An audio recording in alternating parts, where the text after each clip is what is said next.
Hola, ¿qué tal? Buenas noches, bienvenidos al programa. Yo soy Jaime Bailey. Hoy es lunes 11 de enero. Estamos saliendo en directo, son las 10 de la noche aquí en Miami. En un momento voy a conversar con el gran escritor y periodista venezolano César Miguel Rondón. Es un periodista muy influyente y de mucho prestigio en la radio venezolana y viene a presentar su libro País de Salida, que reúne editoriales, reflexiones, ensayos sobre la aguda crisis venezolana. No se pierdan a César Miguel Rondón en un momentito. Antes, brevemente, la actualidad. Como ustedes saben, el viernes pasado de madrugada, en el municipio de Los Mochis, en Sinaloa, México, efectivos de la Marina Mexicana, guiados por jefes de la DEA, capturaron al Chapo Guzmán. Sorprendentemente, hoy lunes se han divulgado imágenes de los momentos en que los marinos mexicanos entraron en esa casa de propiedad de un pastor bautista en el municipio de Los Mochis, pasadas las 5 de la mañana. No sabemos si era un camarógrafo de Televisa o si era un espontáneo de la Marina Mexicana que grababa todo. En cualquier caso, el individuo que tomó las imágenes se jugó literalmente la vida. Era un equipo elite, bien entrenado de la Marina Mexicana. Las imágenes, era todavía de noche, no había amanecido. En cierto modo las imágenes evocan aquella noche en que los Marines norteamericanos invadieron Pakistán y mataron a Bin Laden. Este es el momento en que entran a la casa de Los Mochis, una casa grande de 3 pisos, al mismo tiempo que cuando estallaban los primeros fragores del intercambio de disparos, el Chapo Guzmán y un lugarteniente escapaban por uno de los túneles.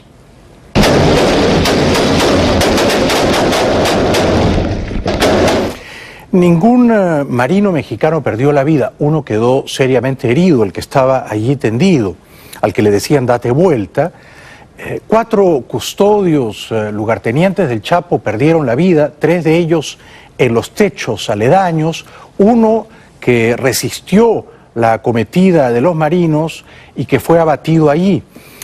Al entrar seguían arrojando granadas, no sabían que 2 mujeres, presumiblemente amantes de ocasión del narcotraficante Guzmán, se encontraban escondidas en un baño. ¡Esa puerta!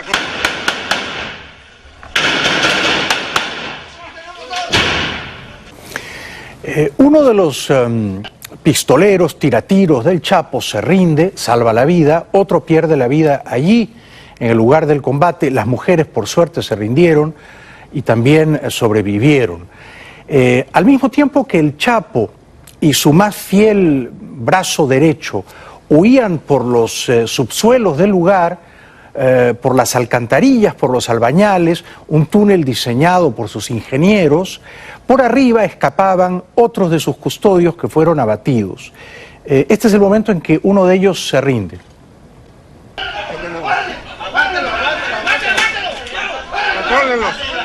¡Vamos arriba, vamos arriba! La casa, que insisto era de propiedad de un religioso de la iglesia bautista, no sabemos qué conexión tendría con el Chapo, tiene 3 pisos, amplias habitaciones, tenía televisión satelital, la nevera estaba llena de comida. De hecho, estaban preparando tortillas ahí cuando irrumpió la Marina Mexicana. Según ha informado la Marina, hubo mucha suerte, porque en el momento en que uno de los pistoleros del Chapo iba a lanzar un cohete desde un lanzacohetes, uno de los marinos le disparó y lo neutralizó, y él fue el que murió. El Chapo logra escapar por el túnel. Hoy en Univisión, María Antonieta Collins mostró las imágenes del túnel. El Chapo y el Cuervo escapan por el túnel, salen, roban un automóvil blanco y huyen conduciendo ese automóvil hasta un motel en la carretera, en las afueras de Los Mochis, el motel Deux, un motel al que la gente no va tanto a pernoctar como a tener momentos de intimidad erótica. un motel barato de carretera. Allí se esconden el Chapo y el Cuervo y allí fueron encontrados por los agentes de la Marina. Este es el momento en que los marinos reportan los daños, muertos y heridos en la casa de los Mochis. El Chapo estaba ya escapando. 2 femeninas y 2 masculinos vivos y un masculino abatido. La casa del Chapo o la casa del pastor Bautista que le alquilaba al Chapo después de la balacera está más ordenada que la mía. Bueno, el Chapo, ya saben ustedes, este es otro escándalo sonado. En octubre pasado concedió una entrevista al actor Sean Penn, entrevista que fue afanosamente coordinada por la actriz mexicana Kate del Castillo. En esa entrevista, el Chapo Guzmán, vistiendo una llamativa camisa de seda, se cuida de advertir al comienzo de que los derechos exclusivos de esa entrevista son para Kate y para Sean Penn.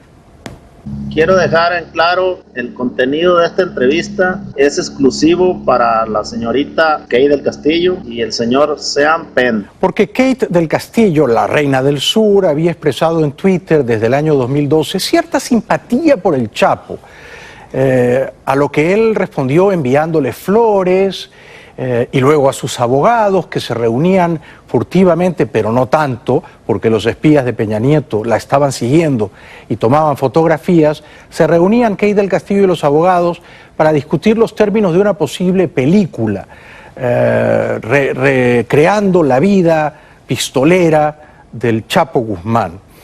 En esta entrevista que el Chapo concedió a Sean Penn, estuvieron 7 horas largas en la jungla montañosa de Sinaloa, en el Triángulo de Oro. El Chapo explicó que en su pueblo natal de La Tuna, él desde muy niño tenía que ganarse la vida y aprendió a comerciar con drogas. Por allá, hasta la fecha, no hay fuentes de trabajo. Bueno, esto plantea muchas preguntas, desde luego. Reunirse clandestinamente con un prófugo de la justicia, con un buscado narcotraficante, ¿es un delito? Lo que hicieron Kate y Sean Penn constituye un delito. Pueden ser procesados por la justicia mexicana. Y luego hacer negocios con un capo de narcotráfico.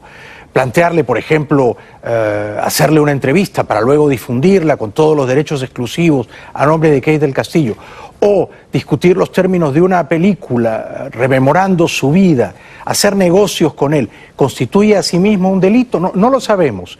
Entiendo que si ellos consiguen instalar el argumento de que se reunieron en calidad de periodistas con el Chapo Guzmán, no podrían ser procesados. Pero si la justicia mexicana considera que no fueron como periodistas, una es actriz y el otro es actor, sino como posibles socios empresariales del Chapo Guzmán para emprendimientos periodísticos o cinematográficos, puede que se metan en líos, se metan en problemas. Además, esto desde luego plantea un problema bochornoso para el gobierno mexicano, porque Peña Nieto y sus agentes no podían encontrar al Chapo y Kate del Castillo sí podía encontrarlo. Y Sean Penn, que no vive siquiera en México, llegaba a México, lo esperaban en Guadalajara, lo subían a una avioneta, a un helicóptero, a una camioneta, recorría 7 horas largas y se reunía con el Chapo. Si ellos llegaban, ¿por qué Peña Nieto llega tan tarde? En esta entrevista con Sean Penn para la revista Rolling Stone, el Chapo Guzmán, que parece aquí una especie de sexto Rolling Stone, legendario e inmortal, hablando casi como una estrella de rock, pontifica y dice que en su experiencia, porque él no fue nunca adicto a las drogas, solo es un afanoso distribuidor, hay que ganarse la vida, alguien tiene que hacer el trabajo sucio, las drogas, dice él, en efecto, destruyen. Bueno, eso es una realidad, que las drogas destruyen. Hay un gallo que canta impertinente. No sé si sobrevivió el gallo a la entrevista del Chapo Guzmán con Rolling Stone. Luego el Chapo dice, y en esto tiene razón, si a mí me detienen y me meten otra vez en un calabozo, el narcotráfico no va a desaparecer. El día que yo no exista, no va a mermar lo que es nada. Bueno, bastante cínico el Chapo Guzmán, porque ha matado a miles de personas, a miles de personas. Cuando él dice yo solo me defiendo, bueno, sí, defiende sus territorios. Y aquel que ose introducir cocaína, metanfetamina, marihuana, heroína de México a los Estados Unidos, el Chapo lo va a matar. Así que cuando dice yo solo me defiendo, bueno, y luego finalmente dice que, porque el muchacho que le lee las preguntas, se ve que ya Sean Penn no podía reunirse con el Chapo, y ya se sabe también que si han capturado el Chapo es porque seguían a Kate del Castillo y a Sean Penn. Así que el Chapo, por su narcisismo, por su megalomanía, cavó su propia tumba. Le preguntan, pero a usted no lo van a detener, a usted cuando lo encuentren lo van a matar. Y él, y de nuevo tenía razón, dice, no, no, me van a solamente detener. Yo pienso que si me encuentran, si me detienen, ¿cómo no? Bueno, el narcotraficante es un empresario ilegal, muy a menudo es un empresario inescrupuloso, desalmado, pero es un empresario. Sí, fabrica drogas, las distribuye, las vende, porque hay un montón de gente que quiere comprarle esas drogas. El Chapo dejará de existir cuando uno pueda comprar esas drogas, no ilegalmente en una esquina, en la penumbra, sino en una farmacia. El día que Bayer, Pfizer puedan competir con el Chapo Guzmán y uno pueda conseguir lo que vende el Chapo en la farmacia de la esquina, en la botica de turno, el Chapo Guzmán dejará de existir. Entre tanto, desde luego que el Chapo esté en la cárcel no mermará, no causará ninguna erosión en el próspero negocio del narcotráfico. Sean Penn tiene, por lo visto, una debilidad por los mafiosos, por los chicos malos, por los personajes bandoleros, enemigos de los Estados Unidos. Lo mismo que se reunía con el Chapo Guzmán el año pasado en la selva de Sinaloa, se reunía también en Caracas con el dictador Chávez. Sean Penn está aquí hoy con nosotros. Vamos a darle un aplauso de bienvenida. Ahí está Sean Penn. Sean Penn. Bravo.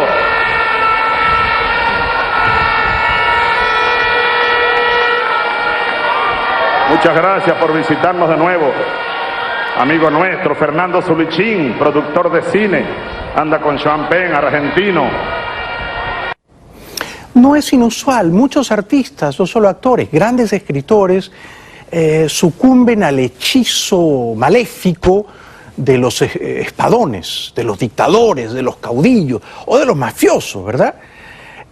Como tampoco es infrecuente en estos tiempos que usted y yo como televidentes sucumbamos al hechizo de las grandes ficciones que rememoran la vida de un mafioso, Pablo Escobar, o El Señor de los Cielos, o seguramente pronto en Telemundo la biografía del Chapo Guzmán. Sucumbió a él Kate del Castillo, han tenido una especie de romance mediático. Ella empezó ese romance con estos tweets. Sería usted el héroe de héroes. Trafiquemos con amor. Usted sabe cómo.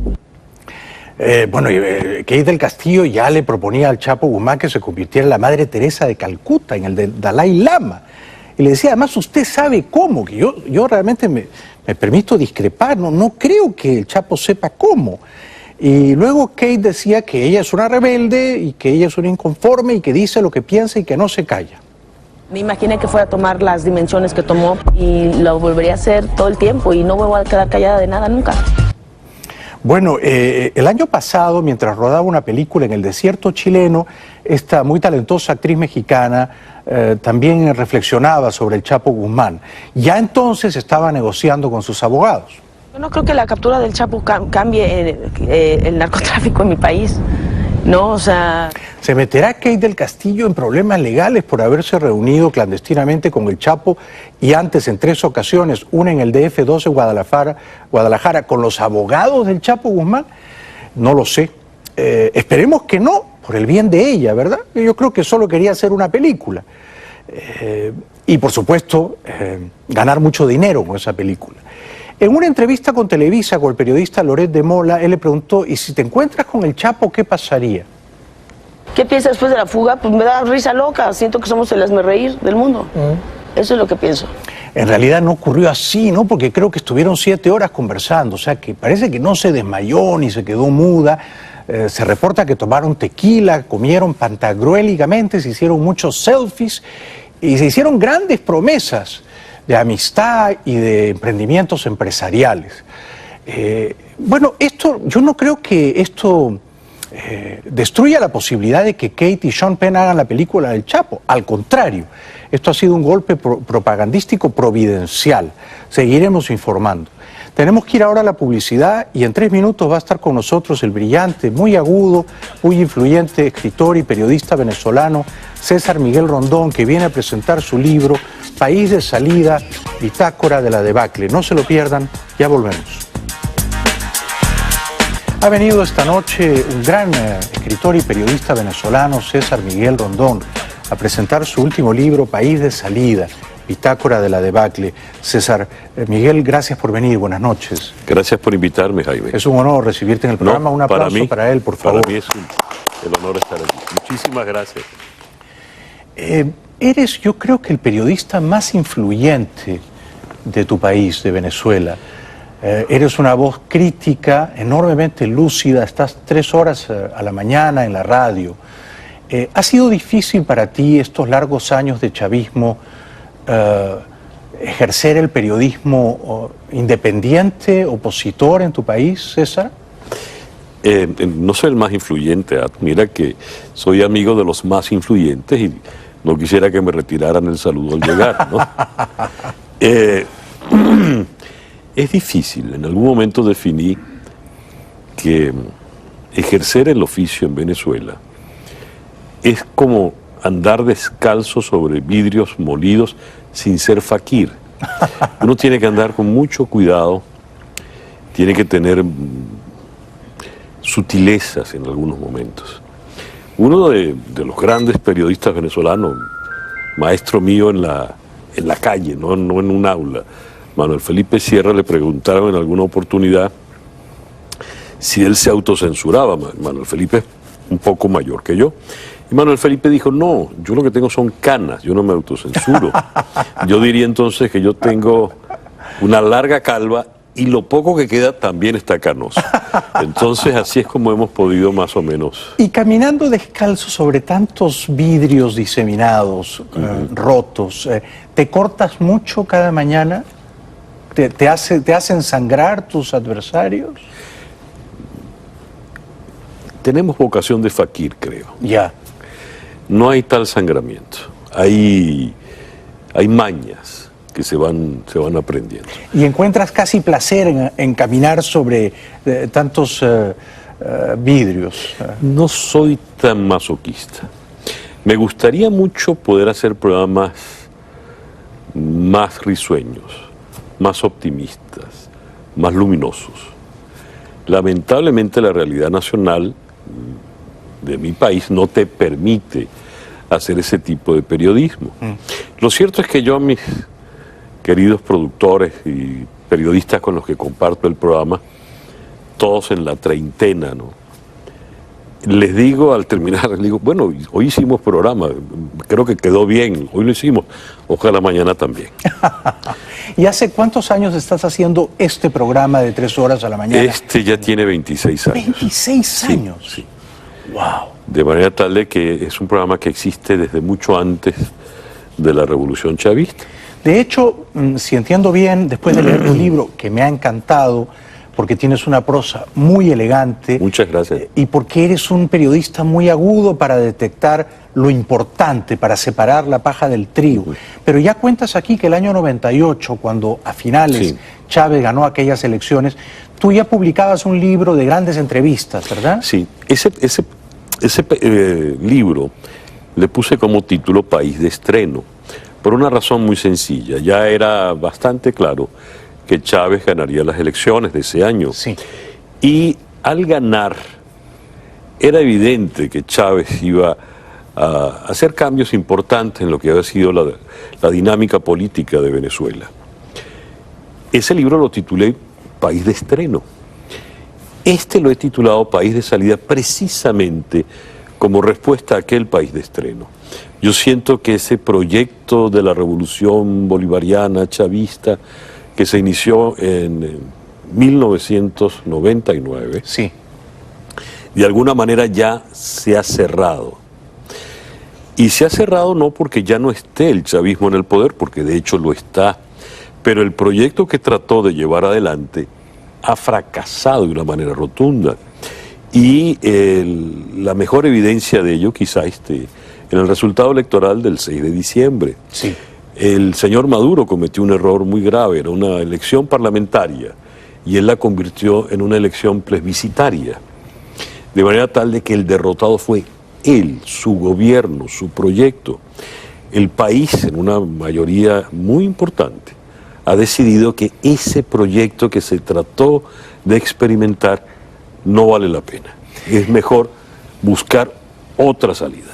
Tú dices en el libro, y me pareció un apunte muy perspicaz, que probablemente el chavismo termina el 8 de diciembre de 2012, que es la última aparición en Caracas de Chávez vivo, nombrando a Maduro su heredero, y que lo que viene después ya no es tanto el chavismo, sino ¿qué sería, César? Es que es interesantísimo.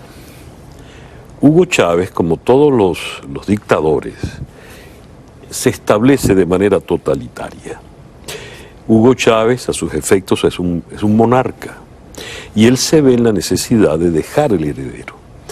Para este momento él ya estaba muy grave en Cuba y va a Venezuela por horas. El único motivo es poder decir él, frente a una cámara de televisión, este es mi heredero. Y lo hace poniendo en su siniestra a Diosdado Cabello, de manera tal de que no quedasen dudas. El heredero es este, no es este otro.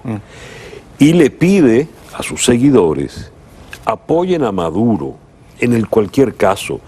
Habla inclusive allí de su separación. Para mí ese es el último día formal del chavismo, porque es el último día en que de verdad vimos a Hugo Chávez vivo. De ahí en adelante, como sabes, hay un océano de conjeturas, especulaciones de todo tipo sobre el día de su muerte, el lugar de su muerte.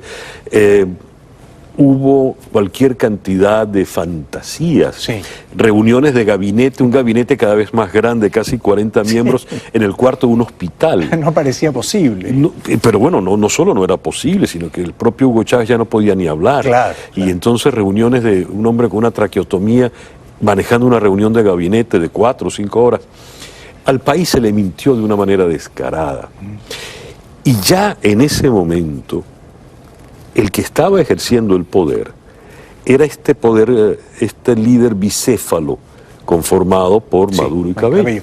¿Se equivocó Chávez al nombrar a Maduro su heredero? ¿Hubiera podido encontrar a uno mejor dentro del chavismo? ¿Mejor para qué? Es una buena pregunta. Porque yo siento que era la opción que él tenía. Estos grandes hombres, entre comillas, no son tan grandes como la sombra que proyectan. Por ello, estos personajes nunca se rodean de gente de verdadera valía y talento. Maduro era uno de sus prohombres, fue su canciller. Claro. Y una vez que lo hemos visto, pues se hace palpable el cuento infantil del rey está desnudo, ¿no? Y es cierto que los dictadores no se esmeran en cultivar discípulos, al contrario, cualquiera que le hace sombra lo apartan, ¿verdad? Y Chávez apartó a muchos. A muchos. A muchísimos. Tenemos que ir un momento a la publicidad. Les recomiendo con mucho entusiasmo que lean País de Salida.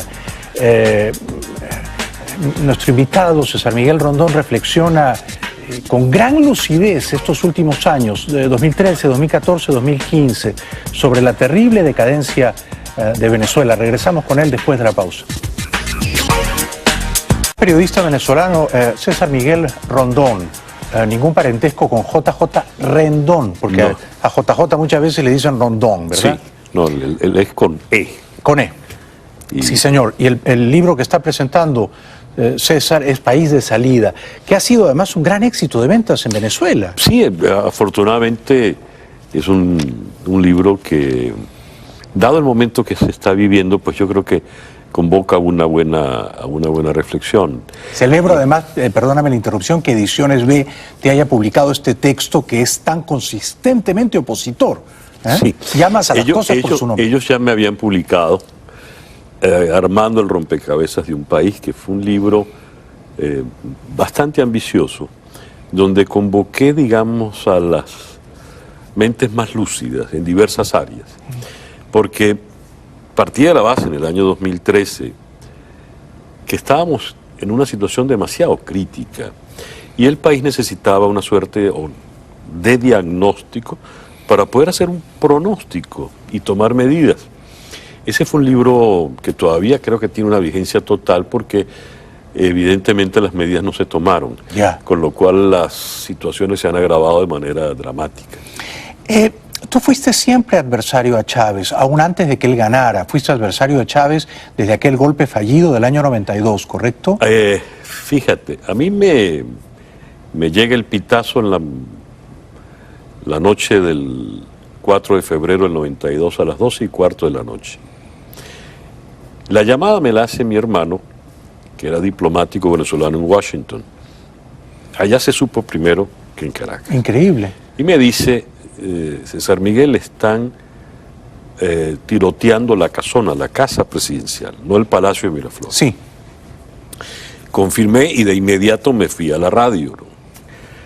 Para hacer un cuento corto, estuve transmitiendo toda la madrugada en unas circunstancias incómodas. Increíble, salías en directo mientras ocurría el golpe. Sí, no teníamos internet, no había celulares, no había absolutamente nada.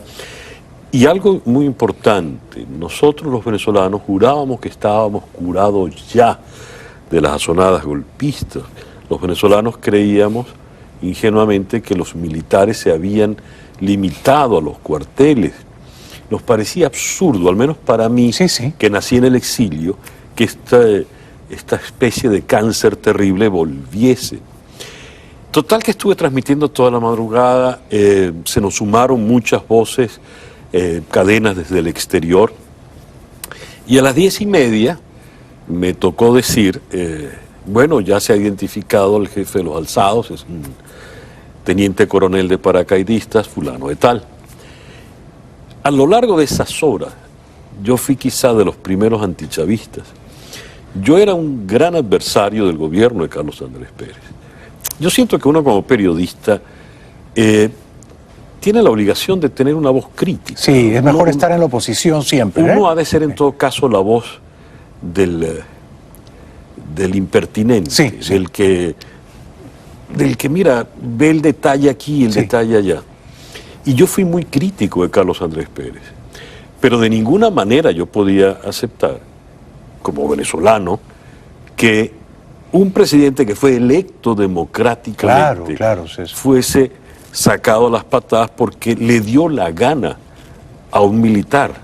Además, Venezuela era un faro de democracia en la región, era un modelo desde el año 58. Era el modelo, es decir, fuimos protagonistas, por ejemplo, en todos los cambios democráticos de la América Central. En España, la gran iniciativa que lleva adelante toda la democratización española tenía oxígeno venezolano en todo. ¿Y conociste a Chávez? ¿Lo entrevistaste? Sí, cómo no. Lo entrevisté en 3 oportunidades.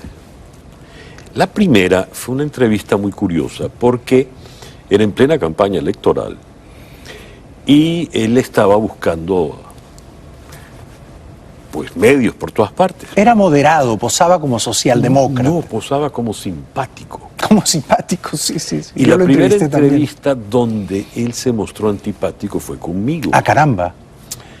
En esos días se había publicado que el MBR-200, conformado por los militares que lo acompañaron, eran hombres en armas, y así lo declararon. Rafael Poleo hizo un amplio reportaje en su revista por esa circunstancia. Yo como periodista tuve que preguntarle, mire, ¿qué me dice usted de esto? Además yo le decía candidato, que era lo que era en ese momento. Y no le gustó la pregunta. Para nada le gustó. Y entonces se envalentonó, abrió el saco y me dijo, ¿tú me ves que estoy armado? Lo curioso es que él no estaba armado Pero su guardaespaldas en ese momento es el hoy en día muy flamante diputado Pedro Carreño. No, no me digas, Carreño era su guardaespaldas. Sí, y entonces Carreño estaba parado más allá. Yo no sé quién es ese señor, entonces estaba parado de esta manera. Y hoy en día sabemos que Carreño tiene un rictus un poco extraño en la cara, una cosa con la ceja así. Sí. Yo en ese momento pensé que la ceja era por el arma. Lo hubiera conocido, lo hubiera dicho Pedro, tranquilo. Pero a partir de ese instante, la conversación fue terrible. Porque yo le decía, pero basta con que usted diga sí o no. Es decir, ¿qué es para usted un pueblo en armas? ¿Y no te quería contestar? No, la conversación fue muy incómoda. Creo que sirvió para evidenciar el talante real de este señor, que hasta ese momento era un hombre muy simpático. Sí. Te voy a comentar una infidencia. Aquí está Flor Alicia, tu esposa. Mi esposa. Ella producía un programa con Gilberto Correa en ese momento para la televisión, lo entrevistan. Y Gilberto, que era un gran animador de programas de variedad. Lo recuerdo. Cuando Chávez le saluda, le dice, si es que nosotros nos conocemos. Correa le pregunta, ¿cuándo? Sí, ¿te acuerdas cuando llegó la Miss Mundo de ese momento, venezolana, que le hicimos un gran recibimiento en Maracaibo y se saltaron unos paracaidistas para entregarle una orquídea? Yo fui el paracaidista. Hay algo terrible que señala Alberto Barrera en su maravillosa novela Patria o Muerte. Chávez siempre quiso ser uno de estos héroes de las revoluciones comunistas. No tuvo la épica de la revolución bolchevique, no tuvo la épica de la gran marcha de Mao, no estuvo en algo parecido a la Sierra Maestra. Quiso ser entonces, hacerse de su propia épica. Su épica es una orquídea para mi Venezuela. Y ese es un título perfecto. Y en la novela, una orquídea para mí. En la novela, Alberto Barrera lo desarma por completo porque dice, él quiso ser un guerrillero y no pasó a ser un funcionario. Y esa es la verdad. Sin embargo, ¿te volvió a dar otras 2 entrevistas? Ya siendo presidente. Pero ya te veía con recelo, con desconfianza. No, me veía muy mal. Muy mal. Las entrevistas fueron en esos primeros procesos electorales que él quiso hacer. Claro. Y, pues bueno, modestia aparte, el programa tenía audiencia. Yo cuando eso tenía también un programa de televisión diario. Una gran audiencia que sigue teniéndola. Y entonces él tenía que darte la entrevista. Entonces aquí quiero aclarar, fueron entrevistas solicitadas por él. Por él. Pero ya era otra cosa. Era una relación tirante. No, ya él era el presidente de la República, claro, yo le mantenía el respeto. Claro. En una me pasó algo muy curioso. Yo estaba, como decimos en Venezuela, muy bien dateado por un militar que después fue disidente. Y me puso al tanto de una situación muy fuerte que había ocurrido la noche anterior en el Palacio de Miraflores con unos militares. Con mucho cuidado yo le hago la pregunta al presidente. Le toco el tema, un tema que estaba en el tapete en ese momento, y pregunto puntualmente por 2 o 3 nombres. Ahí impresionó, el presidente Chávez no se le movió un solo músculo de la cara. Según la información que yo tenía, me estaba mintiendo abierto y descaradamente, pero no se le movió un músculo. Era un hombre, era un gran actor. Entrenado en el oficio de mentira. Sí, era un gran actor el que estaba allí. Es un placer conversar contigo y eres un gran contador de historias. Muchas gracias. Te voy a preguntar después de la pausa por el currículum del chofer. De todos los textos de este libro, País de Salida, es el que más me ha deleitado. Nuestro invitado de hoy y su hija Bárbara se suben a un taxi que va de Caracas a Valencia y descubren en el taxista a un magnífico personaje. Nos lo va a contar César Miguel Rondón después de la pausa. Ya volvemos. Con mucho gusto. El periodista César Miguel Rondón está presentando su último libro, País de Salida, bitácora de la debacle.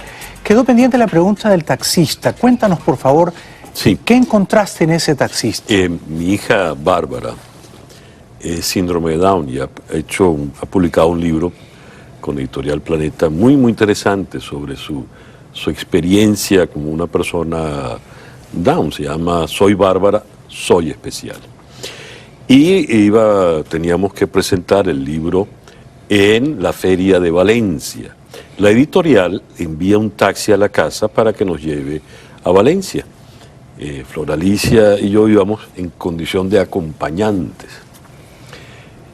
Pues cuando llega el taxista, nos recibe un señor en la cincuentena, alto, moreno muy espigado, nos recibe, y yo me voy a sentar en el asiento del copiloto. Veo que hay un libro cuyo título dice La guitarra rasgada del siglo XVII. ¿Qué clase de taxista puede leer un libro de esta envergadura?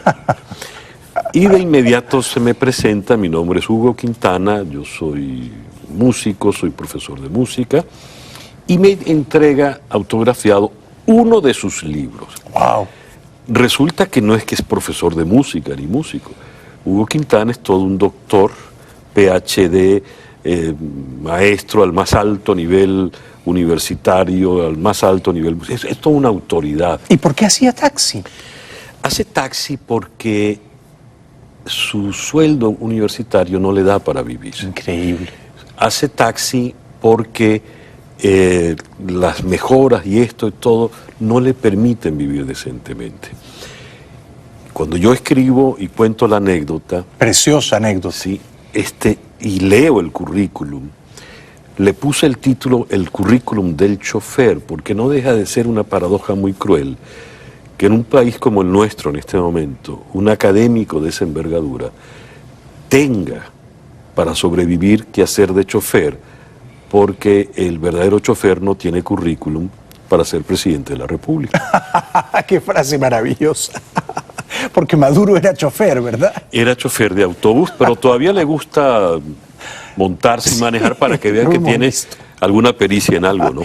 ¿Y tu libro, tu columna, el currículum del chofer, tu editorial, le cambió la vida a Hugo Quintana? Sí, después nos enteramos, ha tenido ofertas de todo tipo, en todas partes. Además Me alegro. de que ese artículo evidenció el terrible drama de la Academia Venezolana, de la Universidad Venezolana. Entonces Hugo pasó a ser el símbolo de tantos maestros, de tantos profesores, que están sometidos a una vida sin duda humillante. Humillante. Nos interesa mucho conocer tus apreciaciones sobre la Venezuela de hoy, el Parlamento dominado por la oposición, la posibilidad de un referéndum revocatorio después del 14 de abril, Maduro ampliamente repudiado por el pueblo. ¿Cómo ves a tu país, César? ¿Eres optimista todavía? Yo soy un optimista crónico. Desde aquella madrugada del 4 de febrero lo soy. El país está en un momento muy duro. Yo soy de los que pensaba que el presidente Maduro debía gobernar todo este año porque hay que tomar medidas muy duras y me parece importante que las tome él, Sí. para que pague políticamente El costo. el costo de lo que Sí, sí. de esta desgracia, ¿no? Sin embargo, el presidente y la camarilla que le acompaña en el poder no han entendido la lección fundamental del 6 de diciembre. Así como te dije hace un momento, fue plebiscitaria esa Sí, elección. sí. El país, abrumadoramente, en mayoría abrumadora, pide cambio. No necesariamente cambio de gobierno, es la primera lectura que yo tengo que darle, pero sí un cambio del proyecto ese de país que evidentemente claudicó. ¿Qué ha ocurrido?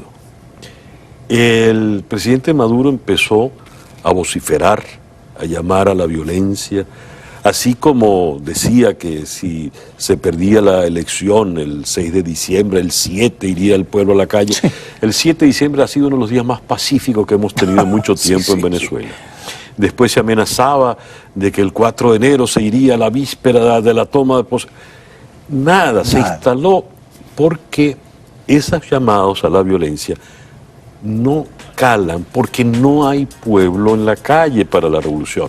De hecho, el pueblo ya dijo, no quiero esta revolución, lo dijo, sobradamente el 6 de enero. Entonces, ¿qué ocurre? Te pido brevedad, que no nos queda mucho tiempo. Si el presidente y los suyos no entienden los cambios, esto se nos va a ir terriblemente por un despeñadero. un eminente sociólogo como es el doctor Luis Pedro España, ya contempló en un artículo que quizá el presidente Maduro tenga que salir este año del poder, y yo creo, tras la designación de su nuevo gabinete, con las disposiciones económicas, que él definitivamente a ese autobús le puso el acelerador para que nos terminemos de ir por un barranco. Un aplauso para César Miguel Rondón, por favor. Muchas gracias por venir. A ti, Muchas gracias y hasta pronto, César. Gracias. No dejen de leer. Mañana martes viene Alberto Mateo, el actor español de La Mala Suerte. No se lo pierdan, es un gran actor, Alberto Mateo. Y si quieren saber más del Chapo Guzmán, acaba de salir este libro, Joaquín el Chapo Guzmán, el varón de la droga, escrito por Andrés López López, el autor del Cartel de los Sapos y El Señor de los Cielos. Libro fantástico sobre el Chapo Guzmán. Lo recomiendo con mucho entusiasmo. Gracias por hoy, nos vemos mañana. Buenas noches.